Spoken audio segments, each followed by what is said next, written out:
성천교회 성도 여러분, 안녕하세요. 1교구와 2교구를 담당하고 있는 이승현 목사입니다. 하나님의 은혜가 여러분의 가정과 기업에 늘 함께 하시기를 주님의 이름으로 간절히 축원드립니다. 이 시간 지난 주일 선포된 설교 요약 우리 다시 한번 보시도록 하겠습니다. 예루살렘에 이르니 형제들이 우리를 기꺼이 영접하거늘 그 이튿날 바울이 우리와 함께 야고보에게로 들어가니 장로들도 다 있더라. 바울이 문안하고 하나님이 자기의 사역으로 말미암아 이방 가운데서 하신 일을 낱낱이 말하니 그들이 듣고 하나님께 영광을 돌리고 바울더러 이르되, 형제여, 그대도 보는 바에 유대인 중에 믿는 자 수만 명이 있으니 다 율법의 열성을 가진 자라. 네가 이방에 있는 모든 유대인을 가르치되 모세를 배반하고 아들들에게 할례를 행하지 말고 또 관습을 지키지 말라 한다함을 그들이 들었도다. 그러면 어찌할꼬? 그들이 필연 그대가 온 곳을 들으리니 우리가 말하는 이대로 하라. 서원한 네 사람이 우리에게 있으니 그들을 데리고 함께 결례를 행하고 그들을 위하여 비용을 내어 머리를 깎게 하라. 그러면 모든 사람이 그대에 대하여 들은 것이 사실이 아니고 그대도 율법을 지켜 행하는 줄로 알 것이라.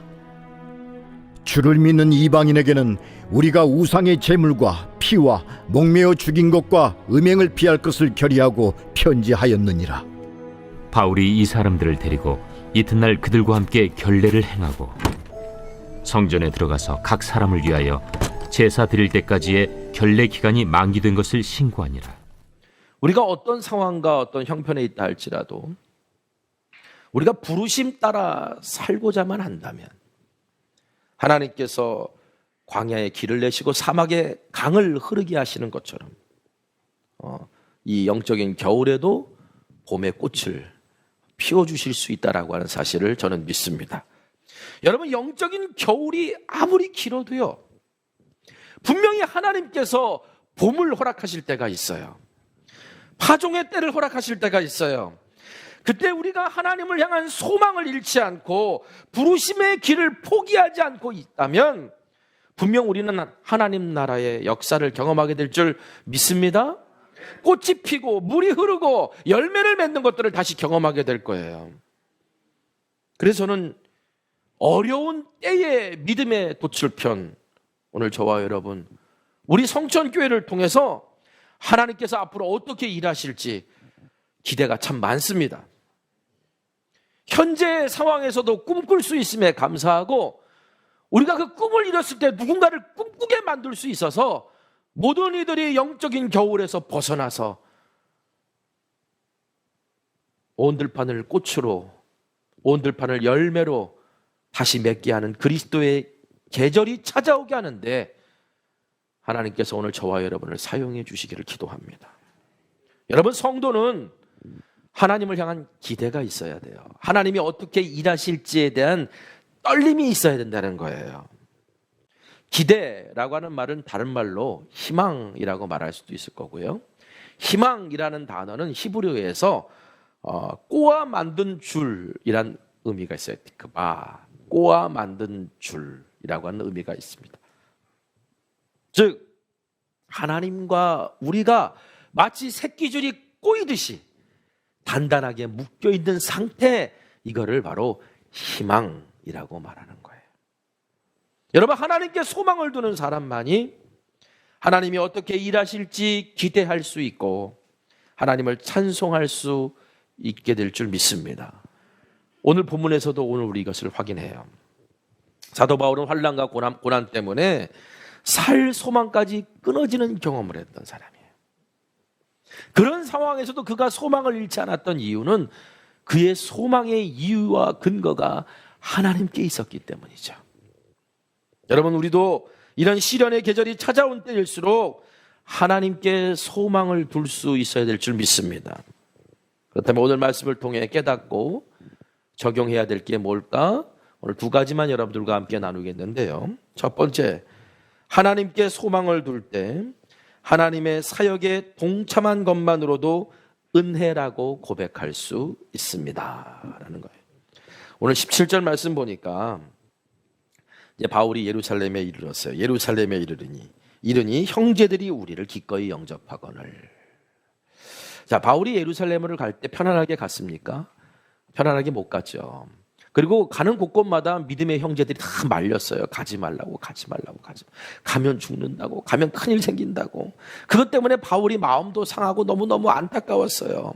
그래서 어떻게 보면 참 무거운 마음을 가지고 예루살렘에 왔고, 예루살렘에서 어떤 일이 벌어질까 되게 염려하고 긴장된 모습으로 예루살렘에 도착했을 거예요. 그런데 오늘 예루살렘에 도착했더니 어떻게 해요? 형제들이 우리를 기꺼이 영접했다. 여러분, 고난과 어려움이 있다 할지라도요, 마음이 통해서 함께 해주는 사람, 같은 길을 걸어가 주는 사람이 있다면 힘이 솟고 위안을 받는 법이에요. 바울이 고단한 사명길을 포기하지 않고 갈 수 있었던 이유가 뭘까?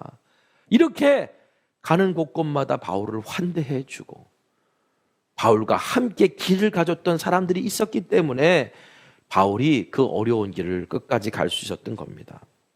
여러분, 성령께서 바로 그런 사람들을 통해 바울을 위로해 주셨듯이 성령께서는 지금도 우리를 그렇게 위로해 주세요. 그러니까 오늘 저와 여러분이 성령의 위로를 경험하게 하는 도구와 통로가 되어야 될 줄 믿습니다. 여러분, 그래서 신앙 공동체가 중요한 거예요. 어려울 때일수록, 힘들 때일수록, 시련이 찾아올 때일수록 뭔가 위로가 되고 힘이 되어주는, 함께 해주고 함께 기도해주는 사람이 있는 믿음의 공동체가 얼마나 소중한지 모릅니다. 저는 우리 성천교회가 이렇게 서로에게 위로를 전해주고 새 소망을 품게 해줄 수 있는 그런 아름다운 믿음의 교제가 있는 교회가 되기를 간절히 기도합니다. 자, 우리 18절 19절 말씀 보니까요, 그 이튿날 바울이 우리와 함께 야고보에게로 들어가니 장로들도 다 있더라. 바울이 문안하고 하나님이 자기의 사역으로 말미암아 이방 가운데서 하신 일을 낱낱이 말하니 했어요. 여러분, 예루살렘에서의 긴장된 첫날을 보내고 그 다음 날 이제 믿음의 형제들의 위로와 힘을 얻고 난 다음에 예루살렘 교회의 지도자였던, 대표였던, 요즘으로 하면 담임 목사였던 주의 형제 야고보, 사도 야고보가 아니라 예수님의 동생이었던 주의 형제 야고보와 장로들을 만나러 들어갑니다. 그리고 그들을 만나서 1차 선교 여행이 끝나고 헤어졌거든요. 그리고 2차, 3차 여행이 한 10년 걸렸어요. 그러니까 한 10여 년 동안 있었던 하나님이 함께 하셨던 일들을, 그 선교 여행의 여정을 그들에게 낱낱이 설명했어요. 19절 말씀 보니까 하나님이 자기의 사역으로 말미암아 이방 가운데서 행하신 일을 낱낱이 말하니 그랬거든요. 자, 그런데 바울이 자기의 지난 10년 사역을 뭐라고 표현하냐면 하나님의 자기 사역이다, 이렇게 표현해요. 이 사역은 나의 사역이 아니고 하나님의 사역이고, 이 선교는 나의 선교가 아니고 하나님의 선교인 걸 알았기 때문이에요. 다시 말하면 하나님이 하신 일이고 하나님이 이루신 일이라는 것을 사도 바울은 알았기 때문이에요. 여러분, 이 사실을 통해 우리가 깨달아야 될 게 뭡니까? 선교의 주체는 교회가 아닙니다. 선교사도 아닙니다. 우리가 헌금을 한다고 우리가 선교의 주체가 아니라는 거예요. 우리가 선교 헌금을 해서 교회를 세웠다고 우리가 세운 게 아니라는 거예요. 선교는 하나님의 선교예요. 선교의 주인공은 하나님이세요. 오랫동안 인류를 구원하시기 위한 하나님의 그 놀라운 계획 속에 우리를 그냥 은혜로 참여하게 해주신 것뿐이에요.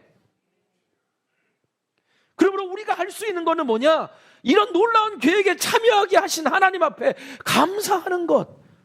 나 같은 사람을 써주시니 감사하고 나 같은 사람의 물질을 사용해 주시니 감사하다 라고 하는 그 고백이 우리 가운데 있어야 되는 거예요. 여러분, 우리가 이것을 분명히 고백할 수 있을 때 우리가 꿈꾸지 못했던 것을 꿈꾸고 기대할 수 없었던 때 기대할 수 있어요. 그리고 이렇게 말할 수 있어요. 한번 따라해 봅시다. 나는 못하지만 하나님은 하실 수 있습니다. 이게 내 일이면 내가 못하면 못하는 거예요. 그렇죠? 근데 이게 하나님의 일이면 내가 못해도 하나님은 하실 수 있는 거예요. 우리에게 이 고백이 있다면 내가 가고 싶고 하고 싶은 일만 하는 게 아니라 내가 가야 하고 해야 할 일에 도전할 수 있는 용기가 생깁니다. 왜? 내 일이 아니라 하나님의 일이니까. 하나님의 일은 하나님이 하실 거니까. 여러분, 그러므로 우리가 주의 일을 할 때 늘 조심해야 될 게 있어요. 우리는 다 하나님의 일을 한다고 뭐든지 일을 시작해요. 그런데 하나님의 일을 사람의 일로 만들어버리는 유혹이 우리 가운데 있다는 걸 알아야 돼요. 그러려면 우리가 기도보다 성령보다 앞서지는 않았는가를 늘 생각해야 됩니다. 사람이 칭찬받고 높아지고 있다면 그거는 지금 하나님의 일을 사람의 일로 만들고 있는 거예요. 우리가 어떤 일을 하든지 그 일을 하나님께 감사하고 찬송하고 영광 돌릴 수 있어야 돼요. 바울이 지난 10년 동안 2, 3차 선교 여행에 있었던 그 놀라운 이야기들, 제가 사도행전 53번째 강해부터 쭉 했던 그 이야기들이에요. 그 이야기들을 바울이 쫙 설명했을 겁니다. 낱낱이 보고했어요. 그랬더니 야고보와 장로들이 그 말을 듣는 내내, 여기서 영광을 돌리다는 말은 지속적인 단어가 있거든요. 지속성을 갖고 있는 단어의 의미입니다. 쉽게 말하면 설교하는 내내 하나님 영광 받으실 분입니다. 아유, 하나님 감사합니다. 하나님 찬양합니다. 보고하는 내내 장로와 야고보가 보고받는 내내 그렇게 했다는 거예요. 바울 당신 너무나 수고했어, 너무나 애썼어, 이런 말 하지 않았어요. 바울도 그걸 바라지도 않았어요. 왜? 하나님이 하신 일이니까. 그러니까 보고받는 내내 하나님께 영광을 올려드리는 거예요. 여러분, 우리도 바울처럼 하나님이 하신 일인 것을 고백하고 사람들로 하여금 하나님께 영광을 돌릴 수 있게 하는 그런 복된 자들이 되기를 간절히 소망합니다. 여러분, 그러기 위해서는 우리의 소망의 이유와 근거가 늘 하나님께 가 있어야 돼요. 그래야 하나님의 선교, 그래야 하나님의 사역이 되고 하나님만 영광 받으셔야 된다는 사실을 잊지 않습니다. 두 번째, 하나님께 소망을 둘 때 하나님의 마음을 알고 주의 일에 참여할 수 있다는 거예요. 자, 주의 형제 야고보와 예루살렘 교회의 장로들은요, 바울의 선교 보고를 듣고 하나님을 찬양했지만 한 가지 걱정이 있었어요. 무슨 걱정이냐면 예루살렘에서 지금 바울에 대한 소문이 너무 안 좋아요. 21절 말씀 보니까 내가 이방에 있는 모든 유대인을 가르치되 모세를 배반하고 아들들에게 할례를 행하지 말고 또 관습을 지키지 말라 한 다음을 그들이 들었도다. 여기서 그들은 유대인 그리스도인들을 이야기하는 겁니다. 물론 이것은 오해입니다. 오해. 바울은 율법의 행위를 구원의 조건으로 여기지는 않았지만 유대인들의 관습과 율법을 지키지 말라고 한 적은 없어요. 오히려 우리가 잘 아는 루스드라에 살고 있었던 아버지가 헬라인이고 어머니가 유대인이었던 사람이 있죠. 누굽니까? 디모데. 그 디모데는요, 아버지가 헬라인이고 어머니가 유대인이니까 헬라인으로도 살 수 있고 유대인으로도 살 수 있는, 근데 내가 이방 땅에 살고 있으니 굳이 아버지가 헬라인인데 유대인으로 살 필요가 없어요. 유대인으로 사는 게 뭐 대단한 어떤 특권이 주어지는 거라면 유대인으로 살지. 근데 그게 아니라 오히려 멸시받는 상황 가운데 있는데 못하러 유대인으로 살아요. 그런데 이때 디모데가 이제 예수를 믿게 되고 바울의 영적 아들이 되잖아요. 그때 바울이 디모데에게 할례를 행하게 해요. 왜? 복음을 전하는데 혹시 문제가 되지 않게 하기 위해서. 유대인들이 그걸 가지고 회방을 놓을까 봐. 그러니까 유대인들에게 가서도 복음을 전하고 이방인에게 가서도 복음을 전할 수 있는 정말 적절한 인물이 디모데라고 생각했던 거예요. 그러니까 그래서 디모데에게 할례를 행하게 해요. 그러니까 바울은 그렇게 말했던 적이 없어요. 그냥 오해예요. 그런데 바울을 눈에 가시처럼 여기고 죽이려고 했던 유대인들이 있었잖아요. 고린도에서부터 바울을 죽이려고 했고, 아니 이미 가는 곳곳마다 바울을 죽이려고 했던 유대인들이 있었잖아요. 그 사람들이 예루살렘에 먼저 와가지고 안 좋은 소문을 계속 퍼뜨린 거예요. 그리고 유대인 그리스도인들을 선동하려고 그랬습니다. 예루살렘 교회 지도자들은 그래도 경륜이 있고 신앙의 깊이가 있던 사람들이기 때문에 거기에 쉽게 흔들리지 않았지만 일반 수만 명의 유대인 그리스도인들은 많이 흔들렸던 것 같아요. 그러니까 이게 상당히 걱정스러웠겠죠. 그래서 바울에게 제안한 거예요. 오해를 좀 푸는 방법을 선택합시다. 그러니까 나실인 서원을 한 4사람이 있는데 그 서원을 풀려고 정결 예식을 행하려면 비용이 많이 들었어요. 그 많은 비용이 드는 그것을 바울이 좀 대신 내주면 안 되겠느냐. 그리고 바울도 이방 땅에서 온 사람이니까 정결 예식을 행하니까 같이 정결 예식을 행해서 당신이 우리의 율법과 관습을 지키는 걸 그들에게 보여주면 그 오해가 다 풀리지 않겠느냐. 이렇게 제안한 거예요. 여러분, 때로는 우리가 주님의 일 하다 보면 오해를 받는 경우가 생겨요. 이럴 때 이해를 시키려고 노력도 해야 되지만 사람이 한번 이게 왜곡된 눈으로 탁 틀어져 버리면 쉽게 이해를 못 시킵니다. 여러분, 오해가 생겼을 때는 그 사람의 진심을 확인하고 그 사람이 얼마나 신실한 사람이었는지를 확인하면 쉽게 풀리는데, 그런데 그 오해를 거두지 않았다는 건 그 사람에 대한 진실과 신뢰를 하지 않는다는 의미거든요. 위대해지면 오해받을 수밖에 없다. 여러분, 사도 바울은 정말 위대한 사도였잖아요. 그가 가는 곳곳에 오해가 있었어요. 그럴 때마다 그는 자기에게 쏟아지는 비난과 오해를 견디면서 이방인에게 복음을 전달하는 사명을 감당해 왔습니다. 이것이 가능했던 것은 하나님이 알고 계시지. 하나님이 알고 계시지. 하나님이 내 명예는 지켜주시겠지 라고 하는 믿음이 있었기 때문이거든요. 바울은요, 선교사잖아요. 영혼을 구원하는 사람이잖아요. 동족인 유대인을 얻기 위해서 라면 양보할 수 있었던 거예요. 그리고 무엇보다도 유대 지역에서 정말 어렵게 목회하고 있는 주의 형제 야고보와, 야, 이런 사람들 데리고 어떻게 목회가 가능하냐, 아마 바울이 생각했을 거 아니에요. 이런 사람들의 헌신에 내가 참여해야지. 바울이 이렇게 할 수 있었던 것 다름 아닙니다. 자기의 마음이 중요한 게 아니라 하나님의 마음이 중요했던 거예요. 나의 뜻이 중요한 게 아니라 하나님의 뜻이 중요했던 거예요. 하나님께 소망을 두시기 바랍니다.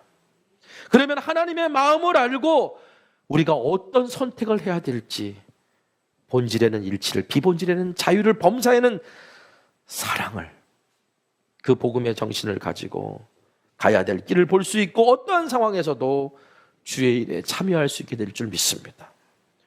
나의 사역이 아니라 하나님의 사역이 되고 성천교회의 선교가 아니라 하나님의 선교가 되게 해 주십시오.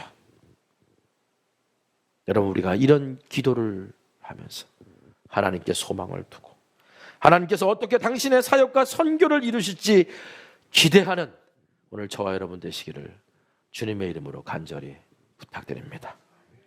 기도하겠습니다. 우리 말씀 붙들고 기도하기를 원합니다. 하나님,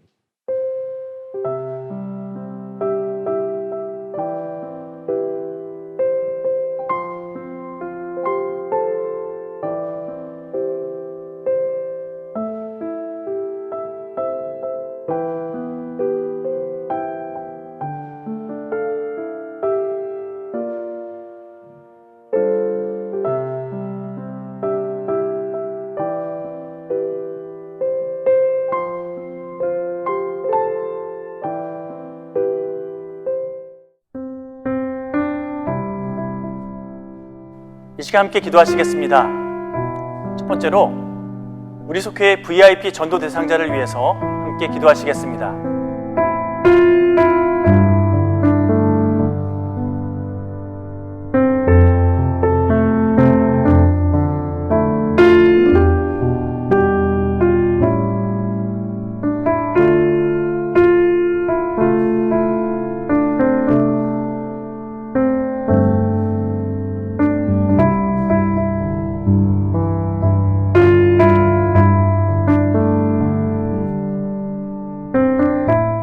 두 번째로 기도할 것은 우리 속해서 기도하는 선교지를 위해서 함께 기도하실까요?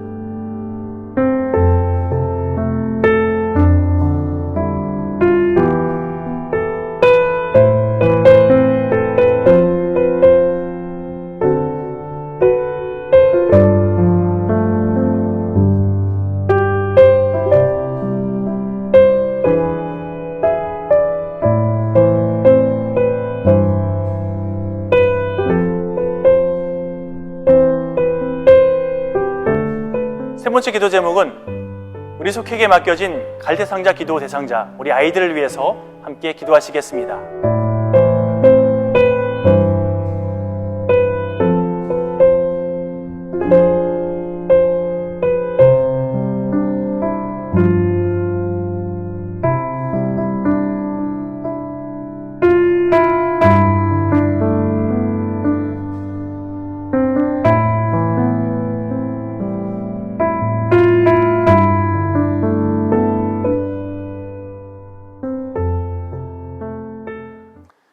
우리 함께 주님이 가르치신 기도 함께 고백하시면서 온라인 속회 마치도록 하겠습니다. 한 주간 승리하십시오. 하늘에 계신 우리 아버지여, 이름이 거룩히 여김을 받으시오며 나라가 임하시오며 뜻이 하늘에서 이루어진 것 같이 땅에서도 이루어지이다. 오늘 우리에게 일용할 양식을 주시옵고 우리가 우리에게 죄 지은 자를 사하여 준 것 같이 우리 죄를 사하여 주시옵고 우리를 시험에 들게 하지 마시옵고 다만 악에서 구하시옵소서. 나라와 권세와 영광이 아버지께 영원히 있사옵나이다. 아멘.